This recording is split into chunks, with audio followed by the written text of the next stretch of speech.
Hey y'all, today I am doing an updated how to curl your hair video. If you're one of my clients, I've probably already told you. Anything that I say in this video, I've probably already told it to you. Sick of hearing it. But hopefully I thought a video would be a little bit easier to see. I also compare 3 different curling iron sizes. If you're wondering what I think might be the best curling iron size for you, please message me on Instagram or comment on here. If you have any questions about that, I'd be happy to give you my advice.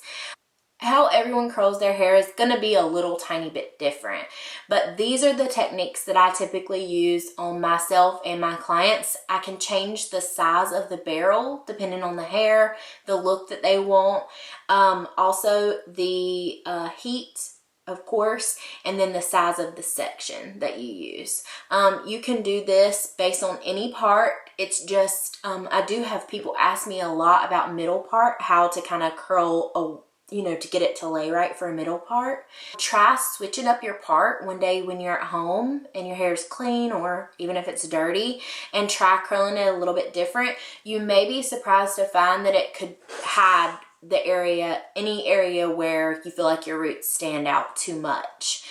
So if you'd like to see how I curl my hair and how I curl my client's hair, my tips and tricks, please keep on watching. I thought today I would do a little bit more in depth. How I curl my hair kind of changes. It kind of depends on what mood I'm in, what I'm doing, how long I want it to last, but I kind of go through phases. So first I wanted to talk about a couple of different curling irons. I have 3 here, and I heated them all up because I thought it might be easier to show actually working on the hair, the different curling irons. So this is the Kristin Ess curling iron, and it is titanium, and this is 1 1/4 inch. So this is typically what I use at the salon, this or 1 inch, but I have a the Hot Tools one at the salon. So there's a couple of differences between this and the Hot Tools curling iron, and if you're one of my clients, or if you've ever asked me about curling irons, you know Hot Tools is my favorite. I like this one. I bought it to compare the two to see if there's a difference, and there are a few differences. I like this one, but if I had to recommend one, I would recommend the Hot Tools. If you can't get it, then this is a good second. So this is a Hot Tools ceramic, and this is a 1 inch. So it's not a huge difference in size, but if you look at them this way, the whole top part, this black part, is it doesn't heat up. On the Kristin Ess, this is hard to hold on to if you're first learning how to use a curling iron. So if you've never used a curling iron before, if you've never been able to get it to work for you, I would suggest the Hot Tools simply because of this piece. The rest of it is not a whole lot different. This is like a really soft material, but I don't really think that matters. They both have swivel cords, so it kind of twists with you, which is good. But if I had to pick one curling iron that I couldn't live without, I would do this 1 inch ceramic curling iron because it's versatile. With a 1 inch, you can do a tighter curl or you can do looser curls. And because it has this, it really helps you guide it through the hair. Whereas with this one, this does warm up and it's not as easy to hold on to as this part is. I hope that makes sense. 3/4 inch. I saw a video by Harmonized Beauty. If you guys follow her if you've ever seen her on Instagram, she has really, really good curling tutorials, and she did a couple of tutorials with a small curling iron, so I just wanted to try it. I like it, it's not nearly as versatile as like the 1 inch, which makes sense because that's kind of like in between. Other features, the Kristin Ess has an auto shut off feature. I wish the Hot Tools had that, but it doesn't. They both have heat dials, and then the Hot Tools, they have this stand where it kind of helps it sit up off of your counter or your table. The Kristin Ess, it doesn't have a stand, but it has a built-in kind of knob. It has a built-in kind of flat area to where it will sit parallel to your counter, and it won't the curling iron's not actually laying there. So those are the 3 curling irons. So now let's get into the curling tutorial. All right, so my hair is air dried. I typically try to put some product in it before it dries all the way, but I didn't last night. I let it air dry. So this is what I wake up with. So I always like to brush it out. I try to brush it. I brushed it before bed too, but I have had it in a bun this morning, so it's kind of tangly. It's really important to brush your hair before you curl it. If you have any knots, tangles, or anything, placing that in a heat source is not, number one, it's not going to look good. Number two, it can break the hair. And also, it's just going to make it harder on you learning how to curl or take up more time. I am going to go with my heat protectant now. So I love the Verb Ghost Oil. I hope you can see that. There we go. The Verb Ghost Oil. I use this at the salon all the time, and it's really lightweight. It doesn't take a whole lot, and it has a pump, so it prevents you from getting too much. So I'm going to go in. I have a lot of hair, so I'm going to go in with 1 pump. It's about that much. Anytime you're using a product like this, you really want to rub it in. The Verb Oil all through my hands. Then what I do, I always tell people, if you're using oil or any kind of moisturizing product, put your hair like in a ponytail. Rub it through the ponytail first. And then once you have it mostly distributed, then you can take a little bit up through the top.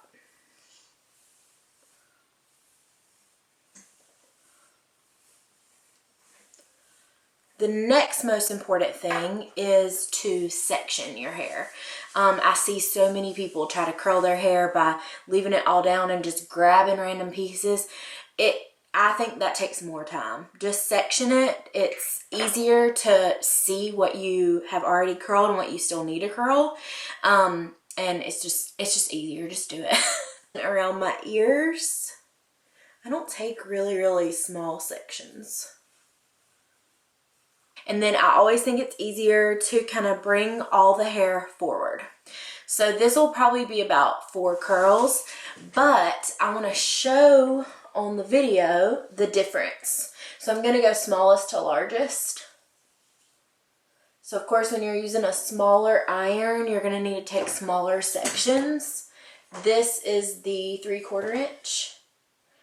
And with any curling iron, in my opinion, the best way to do it, you want to start as close to the root as you can possibly get.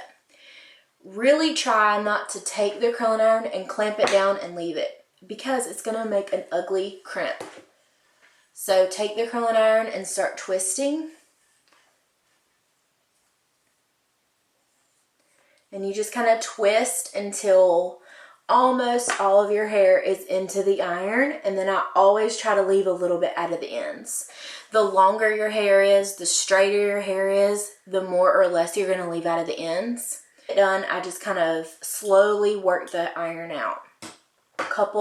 You can tell how tight that curl is. Let me show you a couple things you don't want to do. So this used to be the way everyone curled their hair. They took the iron, they ran it down their hair, and then got all the way to the end and then rolled it up like this. For one thing, it's way too much work. Trust me, it is.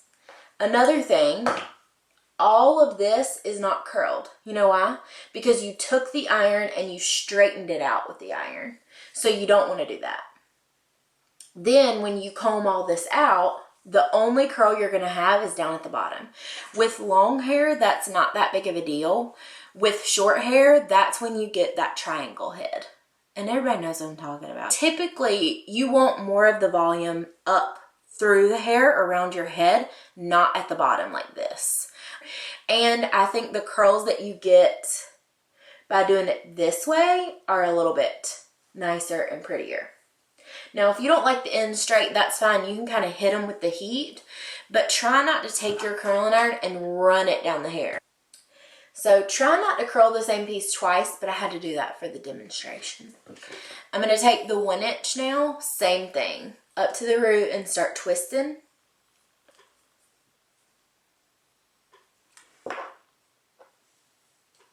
Leave a little bit out at the ends.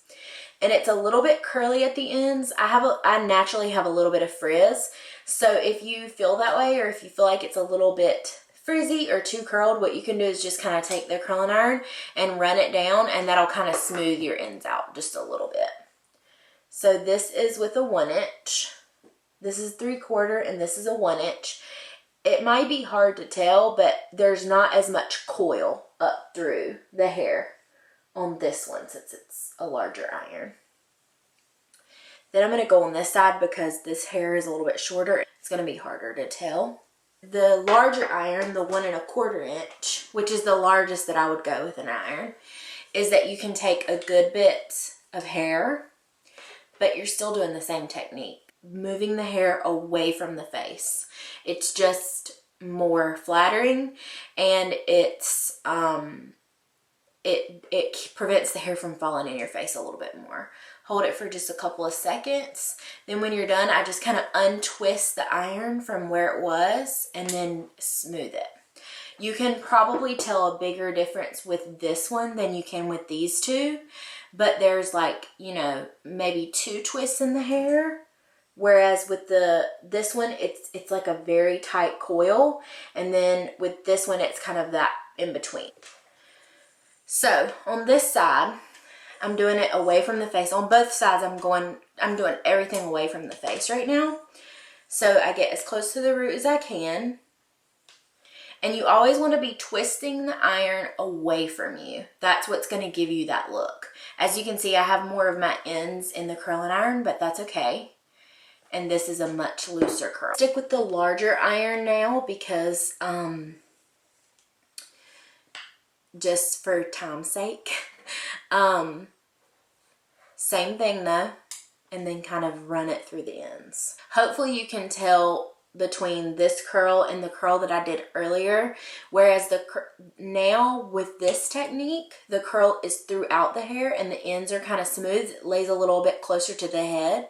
Whereas if you're taking the curling iron, running it through, and then winding it back up, that's when you get smooth here and only curls at the end. A lot of times people, especially with shoulder length hair and above, they don't like that because it gives too much bulk at the bottom of the hair, not throughout the hair. It's not a soft, wavy look. So a lot of times, what I was saying is a lot of times people will do good with away from the face on one side, and then on the other side, they kind of struggle. So I'm gonna do one piece towards the face. So if you're doing a curl towards the face, your clamp will be behind the hair. So as you cannot see the clamp, it's behind the hair. So the curling irons naturally going to want to come towards the face. So you can tell it's curling this way. Typically, that's just not as flattering to do a curl towards the face. Now, if you struggle with when you comb all your hair out and you feel like it gets in one giant clump of one curl, you may want to add a few curls like this towards the face. But if you're going to do that, don't do it right around the face. Do it back through the hair just to break up the curl some. Right around your face. And if you're first learning to use a curling iron, you want to do everything away.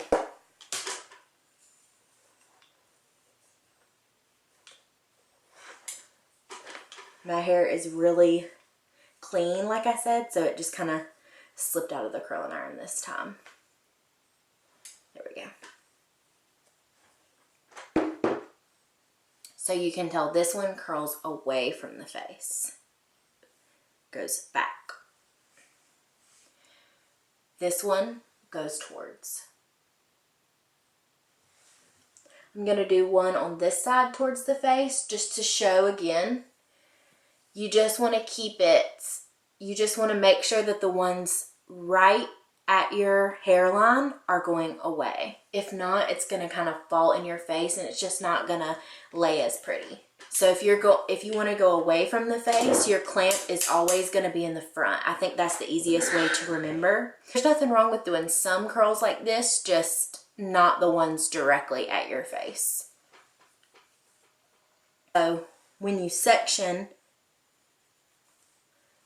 everything like this side's going to go this way, this side's going to go this way. It's just a little bit easier to remember. In my opinion, this is so much easier than using a wand because you have so much more control with a curling iron.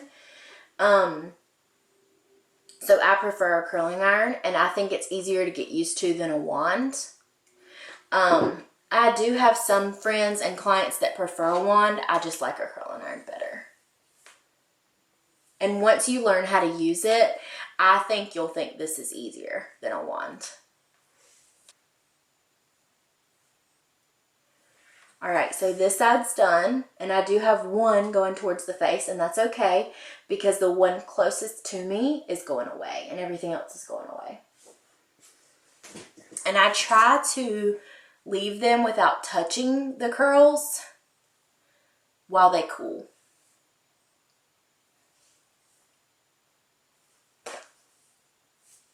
I always keep my brush nearby so that I can make sure there's no tangles or knots and make sure my sections are pretty clean.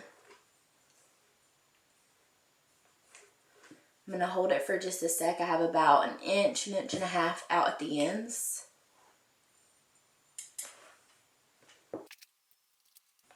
Another way that I've described it to my clients is think about if you used to curl your hair the way that I first mentioned. If you used to take it, pull it down, and then wind it back up, imagine doing that opposite. So instead of winding up from this way, you're winding down this way, from the root down instead of the ends to the root. I hope that makes sense. Now, this is kind of where you want to determine your part, and my part changes. This isn't exactly down the middle. All right, so now we're on the top section. I have a really weird cowlick right through here, so sometimes I'll just kind of try to flatten that out just a little bit, and usually it doesn't work, but I try anyway. All right, I didn't leave as much out of the ends this time, but that's okay. I'll just kind of smooth it through.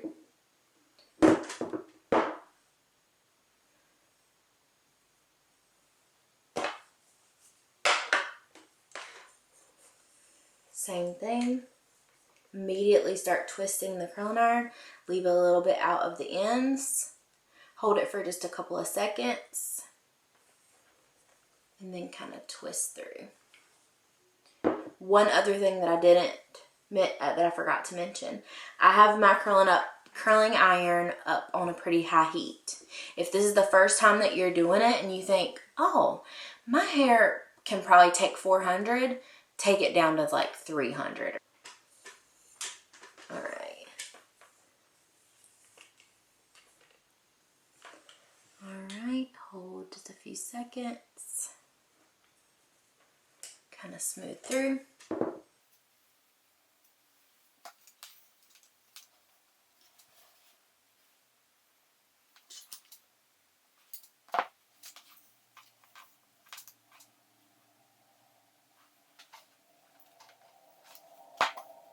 Okay, now my whole head is curled other than these two front pieces. I'm going to spin and show you.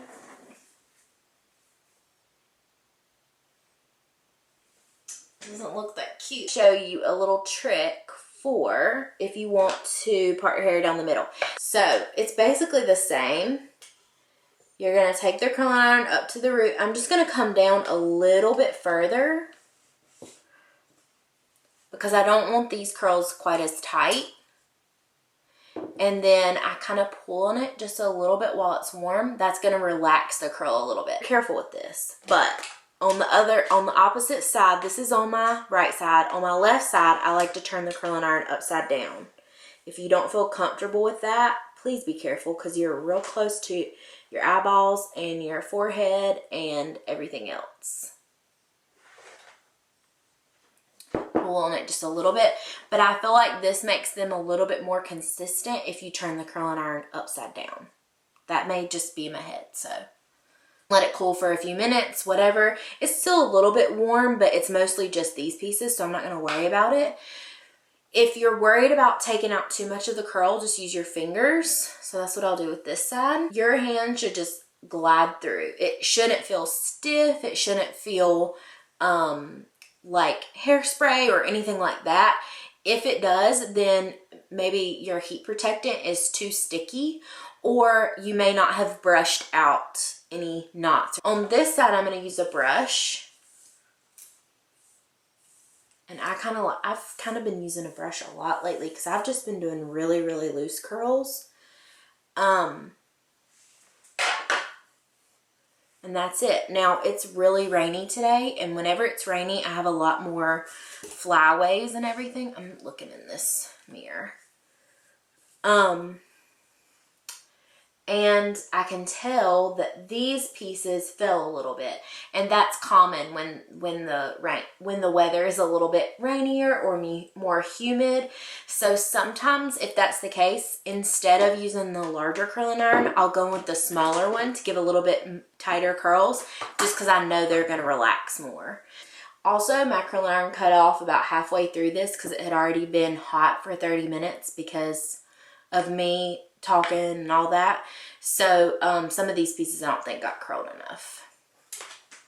So there we go, just added one there, and I can tell this side right through here, this one looks like these two didn't get curled.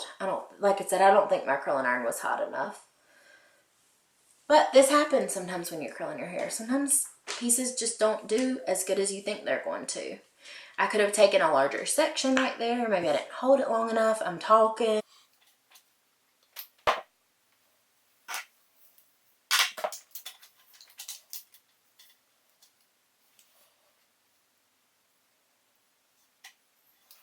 And these that I'm going in and adding a little bit more curl, I'm taking smaller sections, you may be able to tell. One of the #1 things that I get asked in the salon is about baby hairs, what to do about them.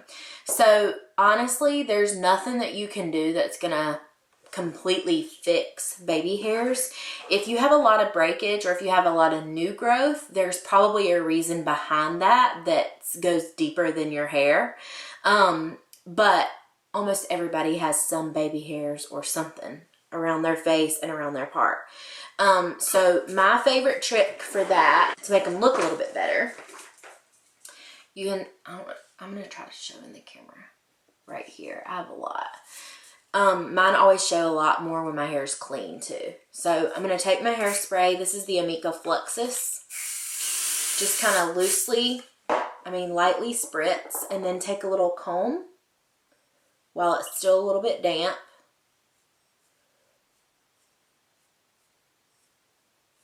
And just kind of push them down that way. If you don't have a comb, buy one on Amazon. Seriously. If I see another haircut video where the people aren't using a comb, I'm going to lose it. If you don't have a comb, so just use your fingers. Now these are cool, so I'm just going to run my fingers through again. And that's it. So at this point, if you like hairspray, you can use a little bit of hairspray. I go back and forth. Sometimes when it's rainy, again, it is today. This is probably the worst possible day to film a how to curl your hair video. Like a lot of hairspray because when you go out, it can get kind of sticky. So sometimes instead of hairspray, I'll use either a texture spray or I'll use just a little bit of dry shampoo. Dry shampoo only has a tiny bit of hold, so it's not going to give hold like hairspray would, but that's personal preference. If your hair gets really oily and you feel like you have to wash it every day, go in at this point with dry shampoo or even before you curl. It's on my Instagram, but if you didn't see it, I'm going to do a little how to do dry shampoo the correct way. Please, please, please do not take your dry shampoo when your hair's fixed and spray it on your part. So what you want to do is go under the hair. You do not want to spray right where your part is. Go underneath. So I'm going to go under this way. Short burst. Do not take the dry shampoo and do this. Your hairstylist friends, it's making them hurt when you do that. But seriously. Underneath the part.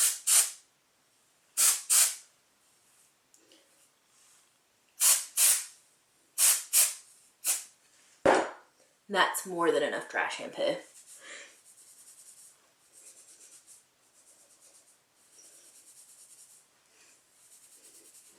You really want to work it through. And you can tell dry shampoo gives it so much body, it gives it a little bit of texture, and also it's going to help you be able to prolong your shampoo a little bit. This is the IGK First Class dry shampoo, and it's no joke. It's the strongest one that I've ever tried. So this is it. This is how I curl my hair. I think it's the easiest way you can do it. If you have any questions, please let me know. I hope you guys enjoyed this video. I hope you learned something new, and I hope you'll try to curl your hair with a curling iron. If there's anything else you'd like to see, also let me know that. Thank you so much for watching. Have a great day.